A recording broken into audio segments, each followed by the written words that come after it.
Thanks for watching Agency in Motion Air Force, sponsored by KPMG. With the Government Matters Thought Leadership Network, I'm Mimi Geerges. The requirement for an annual audit was established in the CFO Act of 1990. For the Defense Department to achieve and sustain a clean audit, it requires an enterprise-wide transformation. At the Air Force, auditability impacts every element and each major command, down to the squadron level. The external auditor's current notices of findings and recommendations, NFRs, have only scratched the surface. Success is a team goal that requires buy-in across the service. This 30-minute program will explore the strategy and roadmap for transforming the Department of the Air Force's finance and business operations to achieve and sustain a clean audit opinion. Joining me is Steve Herrera. He is the Principal Deputy Assistant Secretary of the Air Force for Financial Management and Comptroller, and Patty St. George. She is a partner for Federal Advisory Services at KPMG. Welcome to both of you. Thank you. Thank you. Steve, I'm going to start with you. Give us an idea of the budget that you oversee and the role as Deputy Comptroller. The budget we just submitted for FY23, the fiscal year 23, is for $194 billion. That's the Department of the Air Force budget submission that includes the necessary budget authority and the appropriations that go with it for both the United States Air Force and the United States Space Force. Department of the Air Force captures both of those services, so our 75-year-old Air Force and our 2-year-old Space Force, if you will. My responsibilities is to lead and oversee the development and execution of those budgets, to oversee the development and execution and production of the financial statements that are associated with those annual appropriations, and then the cost estimating team which is a pretty sizable team that does a lot of the cost estimating work for all of those acquisition investments that we have to do associated with the investment we need to do for great power competition. You know, the next generation fighter and bomber and space systems that we need to get after to make sure we're ready for that great power competition. Patty, take us back to 1990 and give us the background of DoD's financial reporting and the role of the CFO Act of 1990. Yeah, so back in 1990, they passed the CFO Act. That really started to establish the requirement that you need to pass a financial statement audit and that you need to possess the capabilities, go through the annual audit process, and meet that on an annual enduring basis. And back then, really the civilian agencies were probably the ones that were the first to really act on that act. And DoD really followed probably at least a decade and a half later to really embrace it and start to embody and start to put the things in place to start to meet those requirements. And it's been a journey. Well, we're going to talk about that journey. Stephen, since 1995, the Government Accountability Office has placed the Defense Department's financial management on its high-risk list. Yeah. It couldn't produce an auditable financial statement. Explain that. What is that list and why? We do produce financial statements. We produce an agency financial report, AFR, if you will, annually. The DoD IG basically assessed that our ability to produce a financial statement that was auditable, that could get a clean audit opinion, wasn't there. So we were forced as a department, DoD was required to build this plan or path to getting to a clean audit opinion. And what we called it was FIRE, Financial Improvement and Audit Remediation, or Audit Readiness, rather. And so we've been on that journey for quite a few years now. And we started with sort of incremental small audits, and then like in inaccessible areas like military pay, civilian pay, military equipment. And now we're auditing an independent public accountant, and the Department of the Air Force's case, Ernst & Young, is doing an audit of the financial statements for the Air Force. So, Patty, the DoD failed to deliver audited statements for over 2 decades. Then in 2017 to 2021, once there were statements, the DoD's Office of Inspector General gave them a disclaimer opinion. What does that mean, and what led to that opinion? Yeah, I mean, I think part of the challenge with the understanding of a disclaimer is that a disclaimer really is in one form of an opinion. There is a unmodified, which is the best. That's what they call clean. Modified, which means you're doing okay, but you got some things you got to work on. And then there's this thing called disclaimer. And disclaimer really is not being able to possess all the capabilities to get through an audit completely. So it's very challenging for the organization to really get through an entire audit, and for the independent public accounting firm to render an opinion. So they're not able to render an opinion because they haven't been able to really do a full financial statement audit. So they've been issuing disclaimers lately. How did things get to this point? Well, I think, when you look at the history of DoD, it was a war-fighting culture. It grew up with really trying to protect the nation, and much of the focus was on the mission side. And I think once the CFO Act came into play, and Congress started to really start to insist on progress against that act, that's when the DoD really, I think, felt they needed to devote the resources and balance them a little bit more towards financial management and some of these other areas that probably in the past were much more heavily going to mission. Not to say that they're taking away from mission, but they had to give a bit more to some of the areas that were probably under-resourced and probably not being held to a certain level of standards to have to achieve. So when the CFO Act came out and said, you must now start to behave and act and do and perform in such ways, they needed to follow suit with funding. And so that has been a journey of how much funding can you put forth to that, and that kind of dictates a little bit of the schedule as well. So Steve, are things progressing? Are they getting better, or are they getting worse? I believe they're getting much better. I often say we're on a marathon. We're not in a sprint getting to a clean audit opinion. So for the general fund part of the Air Force financial statement, we have a goal of 2026 to have an opinion, a clean opinion, and we're making great progress. We have an audit roadmap that is sort of our North Star to guiding us in terms of the corrective actions and the major events we're going to try to accomplish to get after getting to that clean opinion. Put things in perspective for us. How does the Department of the Air Force do in comparison to other services and components within DoD in making progress towards that clean audit? We're all making progress, and we're all giving it our very best. One of the things I really appreciate about OSD Comptroller, Mr. McCord, who's the Comptroller, and Ms. Miller, who's the Deputy, they're holding us accountable. They're giving us priorities that we need to be following. But they also recognize that we are in different places in different areas. So they want us to continue to pursue those priorities, but recognize it's not a cookie cutter approach. If I'm closer to fixing military equipment and the Army or the Navy is closer to fixing some other area, real property, for instance, we shouldn't all chase after whatever is closest to one of us. We should continue to do the things we need to do. But the Air Force, the Department of the Air Force, we actually closed on our general fund 2 material weaknesses, or downgraded 1 and closed 1. 2 material weaknesses last year. And material weaknesses are basically a group of findings that in aggregate makes it probable that you would have a material misstatement. And that's a number of material weaknesses is what would make an auditor say, okay, I'm going to have to disclaim my opinion because you have so many of these that I need to just go pencils down, if you will. Because we were successful last year in downgrading 2 material weaknesses, 1 on the general fund and 1 on the working capital fund, and then eliminating a material weakness on the general fund, our ranking we moved up on the DoD rankings, and from a service standpoint compared to Army, Navy, Marine Corps, we're probably leading the DoD right now from a service standpoint. Well, let's talk about solutions, because the DoD has created audit roadmaps. Give us an overview of those roadmaps and how they can get you to a clean audit opinion. Last year we had 12 material weaknesses that we were working to correct. And we're not just trying to correct the material weaknesses that are right in front of us that are in our 22 or 23 plan.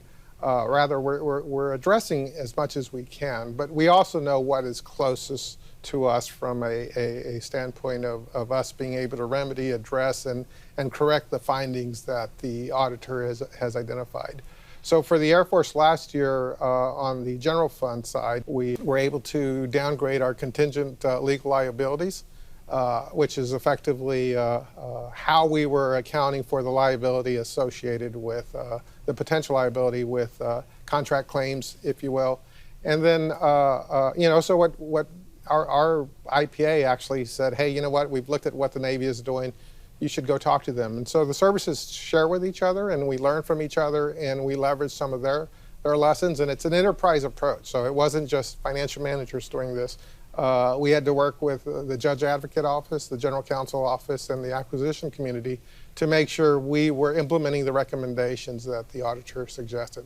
So on the general fund, we eliminated that material weakness last year, and or downgraded that one, and we eliminated our material weakness around internal controls, A123. And so that was a huge event for us because it demonstrated that we're implementing the right processes. We actually have an enterprise risk management framework that we implemented that the IPA said, okay, good on you, and we're leveraging our internal auditor, the Air Force Audit Agency, to help us do a validation of those controls. Patty, I want to ask you about what you see as the challenges to a DoD auditor in general, and specifically in getting to that clean audit opinion. Well, I would say one of the issues is in the systems arena, because the proliferation of systems that exist, within the Air Force, within Navy, within Army, there are so many systems that are both financial and what we would call business systems. And so you need to really have your arms around all of the systems. How do they work together? Where all of the handshakes are? How does that data flow between systems? So if you think about the size and scale of DoD and the number of systems and the number of areas, logistics, acquisition, personnel, finance, all of them play in the audit.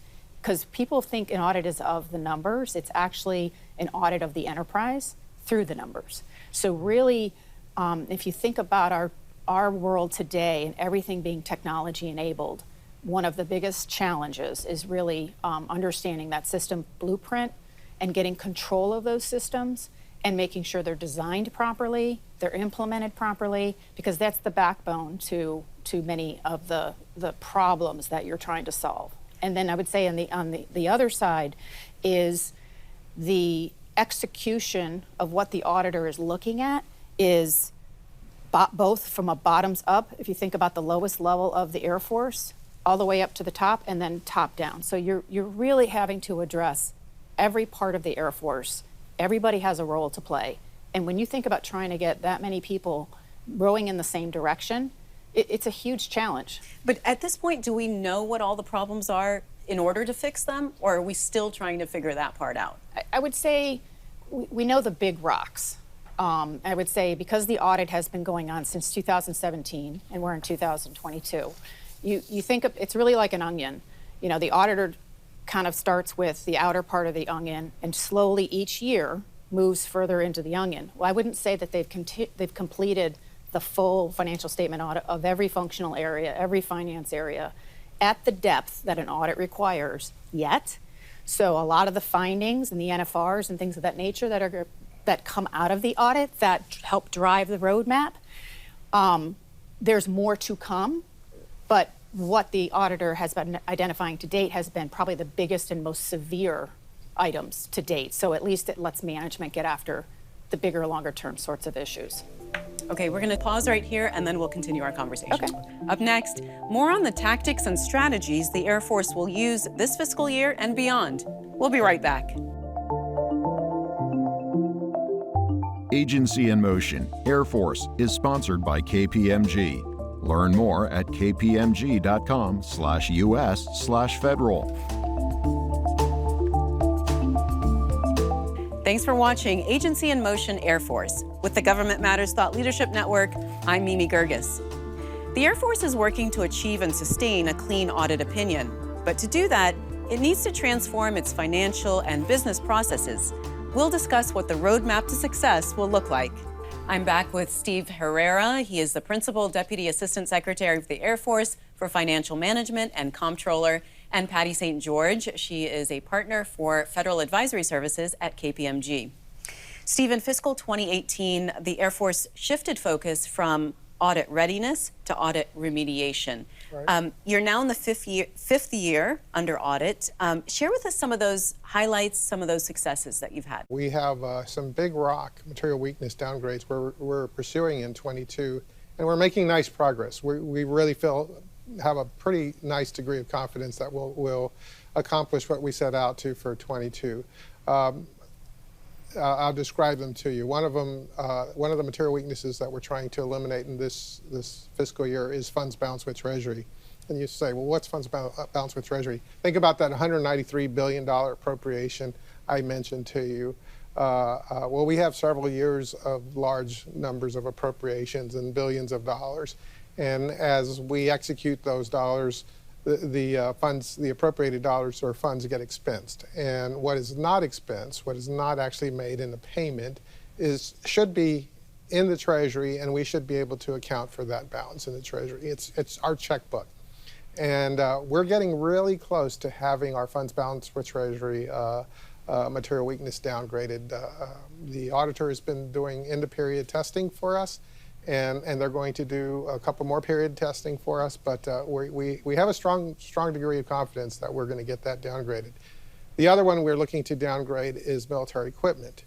Patty mentioned the years of us having systems and capabilities that maybe weren't necessarily built from an accounting conformance standpoint. Rather, we do have positive control of our systems. We know where our planes are. I will look you in the eye and tell you. I can tell you where our planes are. I can look up in the sky and tell you where the satellites are for the Space Force with a microscope. But what we didn't do is necessarily have good valuation of those assets. So, you think about a commercial company, they buy an airplane in their inventory, they depreciate that airplane, they value it. And so our systems weren't built to do all of that computational valuation of those assets. And what we've been working really hard with our acquisition community as well as with our financial management community and our logistics side of the house is making sure we're capturing that universe, that we're doing the right valuation of that, that we're actually looking at, say we buy an F-35, and that F-35 we procured is halfway through its development or its procurement process, manufacturing. Well, that's construction in progress. Our balance sheet needs to reflect that 50% of that JSF is in our inventory. Well, let me ask you about internal processes. You mentioned it briefly before because that's part of the audit process. Mm-hmm. How are you doing with that this year? So what we do as we correct our material weaknesses is we have a robust process where we have corrective action plans.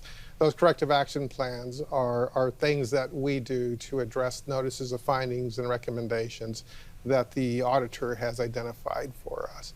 And so our focus on NFRs is around those material weaknesses that we are trying to eliminate.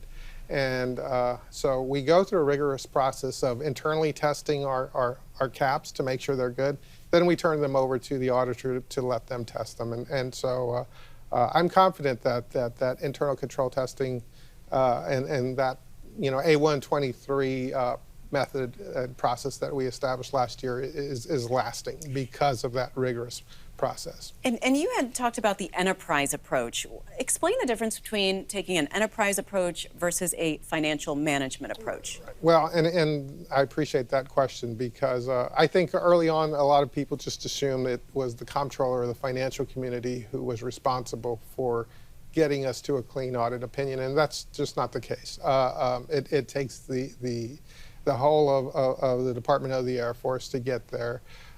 Whether it's again getting to those controls. We have processes and steps that we're supposed to use for how we obligate systems into our accounting system, obligate items, spend our money, if you will. So without the entire enterprise making sure we're doing it properly, administering the controls that we have. For material weakness and funds balance with Treasury, we work not only within the department, Some of the work we do is with the Defense Finance and Accounting Service. They're actually helping us close those two material weaknesses. They're very critical to that. So it is an enterprise approach. I would just offer, if we're successful with those two material weakness downgrades, that'll be 70% of the assets in our balance sheet. So to me, that's demonstrable progress if we close those two material weaknesses this year. And Patty, what are the commercial practices then that can be applied to that enterprise approach for the DoD and its services and components? Yeah, well, I would say, folks think of the audit as kind of the green eye shade sort of approach of what's going on. But really, what the audit has done for the DoD, which applies to really how commercial deals with things such as this, is they really deal with it as an enterprise finance transformation, or actually really an enterprise business transformation, business/finance. So essentially, every functional community has a seat at the table and has a responsibility to have the controls in place, to have the right data, to have the right system design, to have the right people with the right qualifications in the right place. So really looking at this as a finance transformation or a business transformation, in that all these parties have a seat at the table, and you need governance that really holds people accountable. That is one thing that I think commercial, from a practice perspective, with the centralization of the C-suite, as they call the CFO, the CEO, the COO. When you're in the DoD, it's a much more diffused, larger organization. So to get that governance, to be able to drive an enterprise set of accountabilities and approach through this transformation sort of journey is really challenging. But I would say commercial practices have, if we can borrow many of those things from commercial, that will continue to help really not just get the DoD to achieve a clean opinion, but to sustain it. Because I think there's a lot of Herculean effort to get there, but then you quickly can go backwards if you don't have the right processes, controls, and people and things in place, which a transformation program really helps you think through all of the pieces. Well, Steve, NFRs, right? Notices of findings and recommendations. If you can just very briefly tell us who determines those and how do you prioritize those? So the auditor is the one that will issue us an NFR based on a condition or a deficiency that they identify as they're going through their annual audit of us. We used to, initially when we were sort of young in our audit experience, we were just going after the entire aggregate of the NFRs and trying to eliminate as many as possible, and almost a whack-a-mole, if you will. And that really wasn't the best approach. We needed to put a priority on which NFRs could we eliminate that would provide us the best ROI, return on investment, and a return on investment from the standpoint of making progress towards getting to a clean opinion. And so then when we transitioned further to our material weakness focus on our audit roadmap that said, okay, these are the material weaknesses that I'm going to eliminate over the course of 6 to 8 years to get to a clean opinion, that really helped us focus on the NFRs we needed to eliminate and give us priority on those NFRs.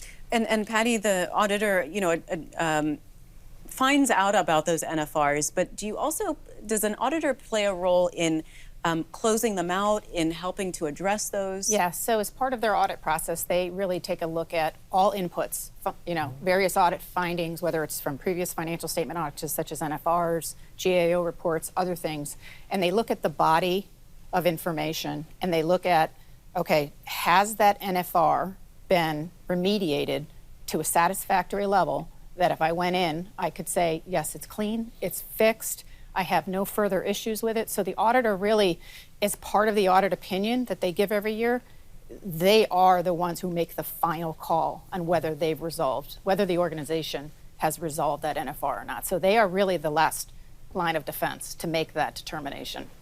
And Steve, in addition to closing out NFRs, how is the Air Force improving its business processes so that it's consistent, it's repeatable, you're not constantly doing the same thing?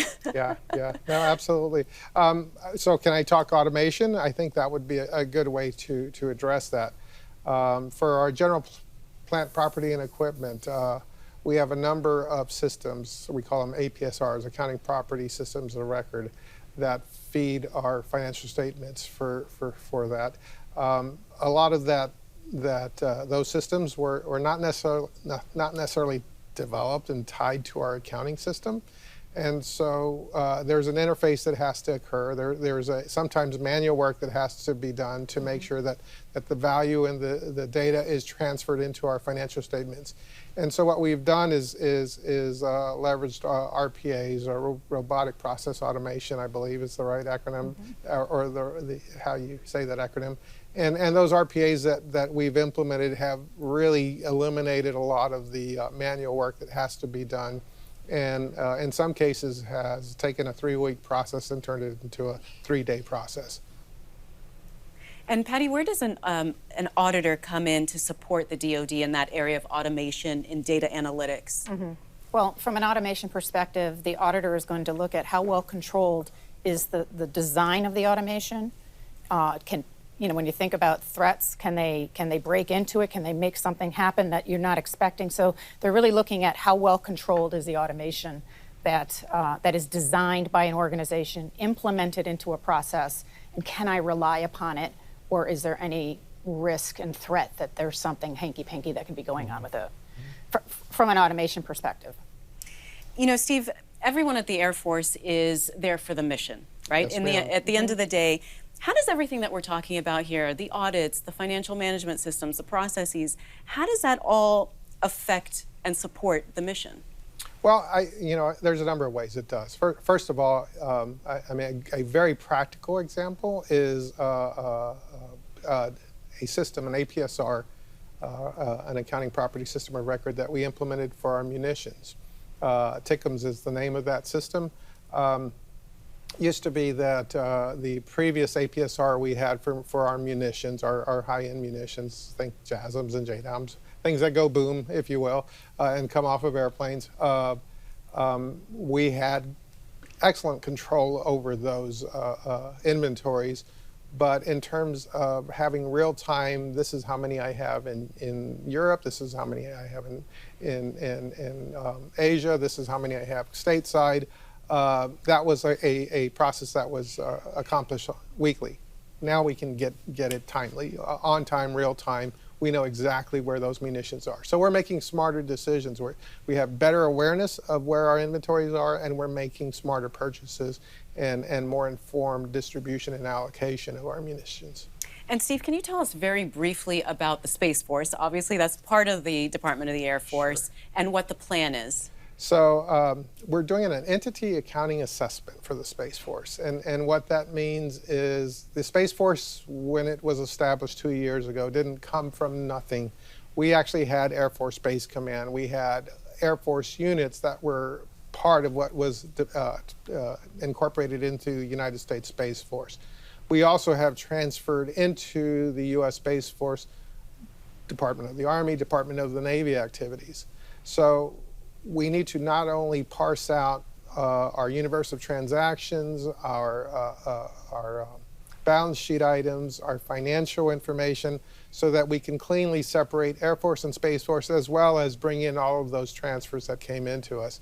And when we're done with that assessment, we will start producing a standalone financial statement for the Space Force.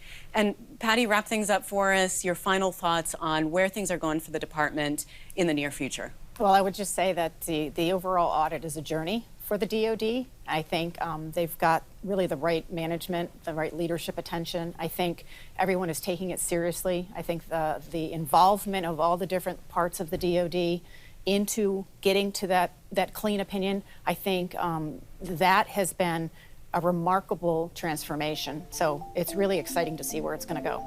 And thank you for watching Agency in Motion Air Force, presented by KPMG. This is the latest installment of our Agency in Motion series. For more information on the subject matter we discussed today, go to govmatters.tv/AIM and scroll down to Air Force. For the Government Matters Thought Leadership Network, I'm Mimi Geerges.